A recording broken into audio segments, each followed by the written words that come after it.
ನನ್ನ ನುಡಿಕೊ ಬಂದಿದ್ದಾರೆ ಅಂತ ನಾನು ತಿಳ್ಕೊಂಡ್ರೆ ನನಗಿನ್ನ ಹುಚ್ಚ ಮತ್ತೊಬ್ಬ ಇಲ್ಲ.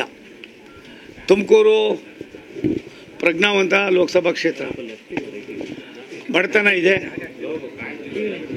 ಸಮಸ್ಯೆಗಳಿವೆ, ಜೊತೆಯಲ್ಲಿ ಬುದ್ಧಿವಂತರು ಕೂಡ ಇದ್ದಾರೆ, ಸಮಾಜಮುಖಿಯಾಗಿ ಕೆಲಸ ಮಾಡ್ತಕ್ಕಂಥ ಸಾವಿರಾರು ಜನ ಇದ್ದಾರೆ. ನಾನು ಸುಮಾರು 3-4 ವಾರ ಆಗಿತ್ತು ಬಂದಿರಲಿಲ್ಲ, ಜನ ಇವತ್ತು ಬಂದಿದ್ದಾರೆ. ನಾನು ಇನ್ನೂ 1 ಗಂಟೆ ಇಲ್ಲೇ ಇರ್ತೀನಿ.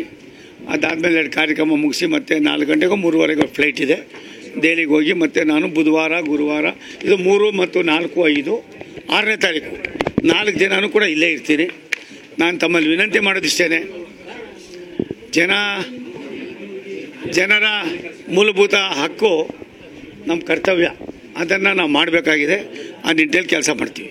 ಸರ್, ತುಮಕೂರಲ್ಲಿ ಬೆಳೀತಾ ಇದೆ, ಪ್ರಾಪರ್ಟಿ ಬೆಲೆ ಕೂಡ ಜಾಸ್ತಿ ಆಗ್ತಾ ಇರುತ್ತೆ, ಯಾರು ಬಿಡಬೇಡಿ ತಗೊಳ್ಳಿ ಅಂತಿದ್ರೆ. We at East Point Group of Institutions offer a wide range of courses that provide limitless opportunities, building skills over 2 decades.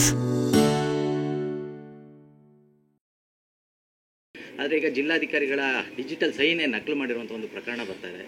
ನಾನು ಕೂಡ ಮೊನ್ನೆ ಪೇಪರಲ್ಲಿ ನೋಡಿದೆ, ಇಂಥ ಪಾಪದ ಕೆಲಸ ಯಾರೇ ಮಾಡಿದರೂ ಕೂಡ ಅದು ತಪ್ಪು. ಅದ್ರ ಮೇಲೆ ಈಗಾಗಲೇ ಉಸ್ತುವಾರಿ ಮಂತ್ರಿಗಳಾದ ಸನ್ಮಾನ್ಯ ಪರಮೇಶ್ವರ್ ಅವರು ಗಮನ ಹರಿಸಿದ್ದಾರೆ, ಕ್ರಮನೂ ತಗೋತಾ ಇದ್ದಾರೆ. ಅವ್ರು ಎಷ್ಟೇ ದೊಡ್ಡವರಾದರೂ ಅಂಥವ್ರನ್ನ ಯಾವುದೇ ಕಾರಣಕ್ಕೆ ಉಸಿರಾಡೋಕ್ಕೂ ಬಿಡಬಾರ್ದು. ಸಾಮಾನ್ಯರ ಹಕ್ಕನ್ನು, ಅವ್ರ ಆಸ್ತಿಯನ್ನು ಕಸಿಯೋದಕ್ಕೆ ಯಾರು ಹುನ್ನಾರಗಳು ಮಾಡ್ತಾರೆ ಅಂಥವ್ರನ್ನ ಪರ್ಮನೆಂಟಾಗಿ ಜೈಲಿನಲ್ಲಿ ಇಡೋದು ಒಳ್ಳೆಯದು.